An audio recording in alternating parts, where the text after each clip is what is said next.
আসসালামু আলাইকুম। সবাই কেমন আছেন? আলহামদুলিল্লাহ, আমি তো সবাই ভালো আছি।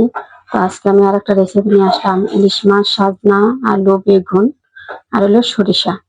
তো সরিষা দিয়ে ইলিশ মাছ দেওয়া খাইছেন সবাই, তো এভাবে তো আর কেউ খান নাই।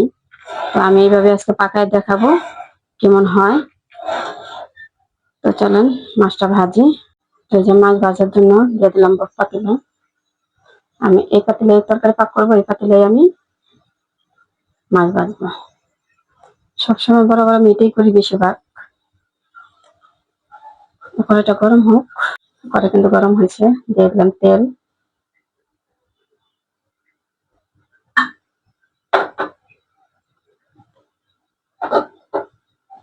তেল কিন্তু গরম হয়ে গেছে, দিয়ে দিলাম আমি মাছ। বিসমিল্লাহ।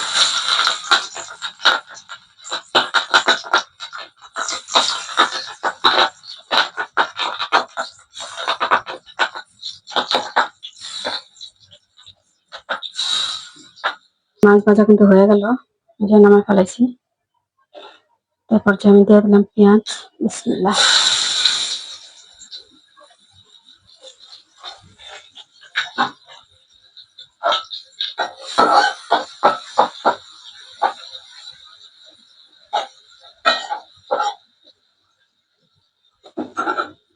তেল একটু কম হয়ে যাবে, আর একটু তেল দিয়ে দিলাম। পেঁয়াজটা লাল হোক। পেঁয়াজটা কিন্তু ভাজা হয়ে গেছে, দিয়ে দিলাম পানি, লবণ পরিমাণ মতন, হলুদ গুঁড়া, মরিচ গুঁড়া, দিয়ে দিলাম কাঁচামরিচ, আর এই যে সরিষা, দিয়ে দিলাম সরিষা।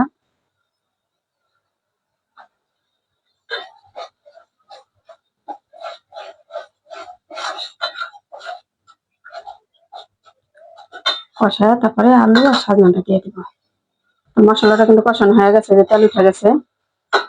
এরপর যে আমি আলু আর সাজনাটা দিয়ে দিই। বিসমিল্লাহ।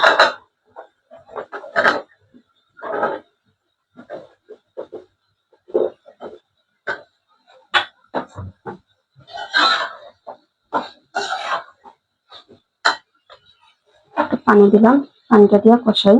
দিয়ে দিলাম আর একটু পানি, কারণ বাগুন গলতে কিন্তু সময় লাগবে না, আর সাজনার আলুটা গলতে সময় লাগবে। আমি করলাম, তো এটা ঢাকা দেই। বিসমিল্লাহ দিলাম ঢাকা। এখন দেখি তরকারিটা হইলো কিনা, আলুটা কষানো হইলো কিনা। এরপর বেগুনটা দেওয়া যায়। আলুটা কিন্তু সিদ্ধ হয়ে গেছে। এখন আমি বেগুনটা দিয়ে দিলাম। বিসমিল্লাহির রহমানির রহিম।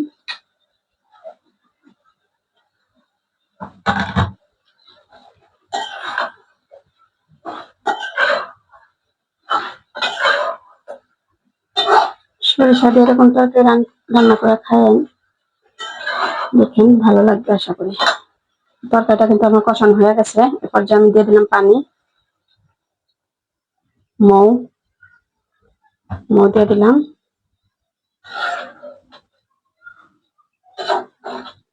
আর একটু পানি দিই,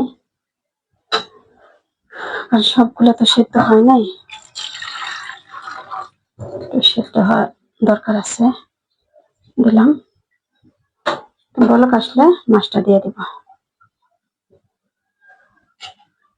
এরপর যে ঢেকে দিই, বলক আসুক।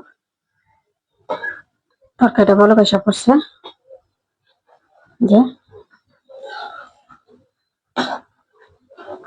সরিষা বাটাটা দিলে হয় কি, তরকারিটা দানা দানা হয়, ভালো লাগে খাইতে, স্বাদ হয়। আমি এখন মাছটা দিয়ে দিই।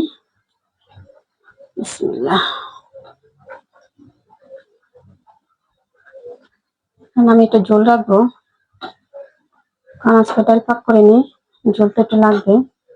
আর ইলিশ মাছে তো ঝোল খাওয়া যায়, ইলিশ মাছ, গরু গোস এগুলো আপনি যত ঝোল দিন খাওয়া যায়,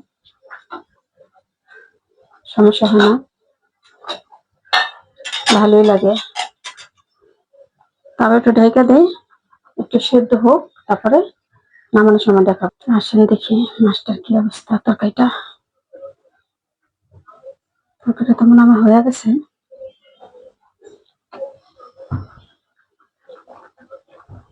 তরকারিটা তো আমার রেডি, যে সাজনা গলে গেছে। তারপরে বাইগুন তো আছে, যে বাইগুন কিন্তু পুরোপুরি গলে নাই। যদি আমি প্রথমে দিতাম তাহলে কিন্তু বাইগুন গলে গেত গা। এই যে আলু, আলু সিদ্ধ হয়ে গেছে।